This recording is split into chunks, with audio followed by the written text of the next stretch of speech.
Hello, boys and girls. Today we are going to be reading Gloria, Who Might Be My Best Friend, from the Stories Julian Tells by Anne Cameron, and our illustrator is Mike Reed. How do friends help each other? Let's find out. If you have a girl for a friend, people find out and tease you.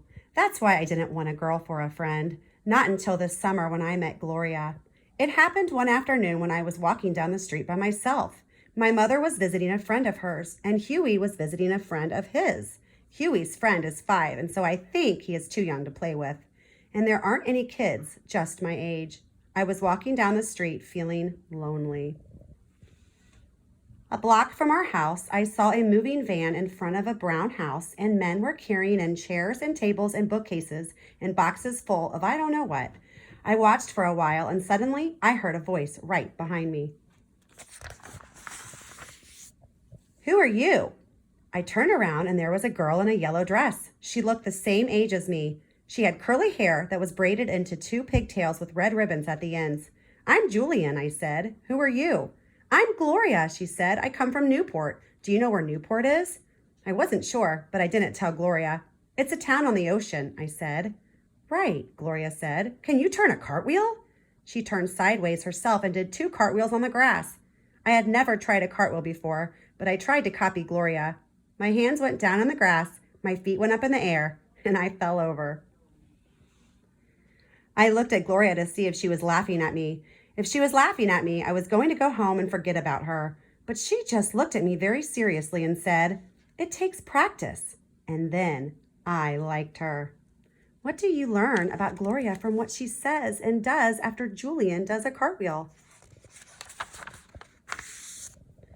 I know where there's a bird's nest in your yard, I said. Really? Gloria said. There weren't any trees in the yard or any birds where I lived before. I showed her where a robin lives and has eggs. Gloria stood up on a branch and looked in. The eggs were small and pale blue. The mother robin squawked at us, and she and the father robin flew around our heads. They want us to go away, Gloria said. She got down from the branch, and we went around to the front of the house and watched the moving men carry 2 rugs and a mirror inside. Would you like to come over to my house? I said. All right, Gloria said, if it is all right with my mother. She ran in the house and asked.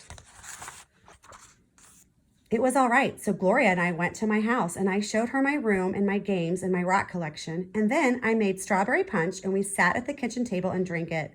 You have a red mustache on your mouth, Gloria said. You have a red mustache on your mouth, too, I said. Gloria giggled, and we licked off the mustaches with our tongues. I wish you'd lived here a long time, I told Gloria. Gloria said, I wish I would, too. I know the best way to make wishes, Gloria said. What's that? I asked. First, you make a kite. Do you know how to make one? Yes, I said. I know how. I know how to make good kites because my father taught me. We make them out of 2 crossed sticks and folded newspaper. All right, Gloria said. That's the first part of making wishes that come true. So let's make a kite. We went out into the garage and spread out sticks and newspaper and made a kite. I fastened on the kite string and went to the closet, and I got rags for the tail. Do you have some paper and 2 pencils? Gloria asked, because now we make the wishes. I didn't know what she was planning, but I went in the house and got pencils and paper. All right, Gloria said. Every wish you want to have come true, you write on a long, thin piece of paper. You don't tell me your wishes, and I don't tell you mine. If you tell, your wishes don't come true. Also, if you look at the other person's wishes, your wishes don't come true. Gloria sat down on the garage floor and started writing her wishes. I wanted to see what they were, but I went to the other side of the garage and wrote my own wishes instead. I wrote, I wish I could see the catalog cats. I wish the fig tree would be the tallest in town. I wish I'd be a great soccer player. I wish I could ride in an airplane. I wish Gloria would stay here and be my best friend. What would you wish for, boys and girls? Maybe after this story, you can write some of your wishes. I folded my 5 wishes in my fist and went over to Gloria. How many wishes did you make? Gloria asked. 5, I said. How many did you make?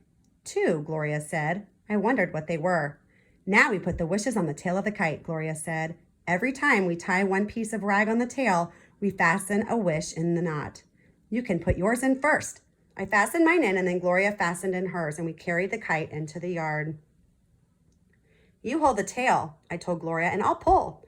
We ran through the backyard with the kite, past the garden and the fig tree, and went into the open field beyond our yard. The kite started to rise. The tail jerked heavily like a long white snake.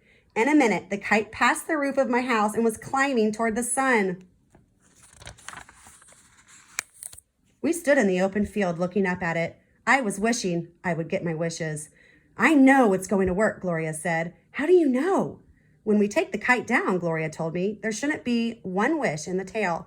When the wind takes all your wishes, that's when you know it's going to work. The kite stayed up for a long time.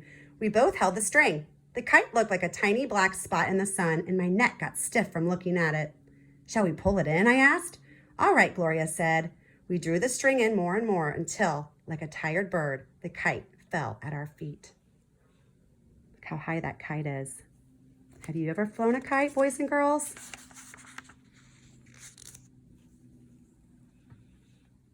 We looked at the tail. All our wishes were gone. Probably they were still flying higher and higher in the wind. Maybe I would see the catalog cats and get to be a good soccer player and have a ride in an airplane and the tallest fig tree in town. And Gloria would be my best friend. Gloria, I said, did you wish we would be friends? You're not supposed to ask me that, Gloria said. I'm sorry, I answered, but inside I was smiling. I guessed one thing Gloria wished for. I was pretty sure we would be friends. That is the end of our story, boys and girls. Take a look at these 2 questions or 2 pages and go over some of these questions with your moms and dads in your book.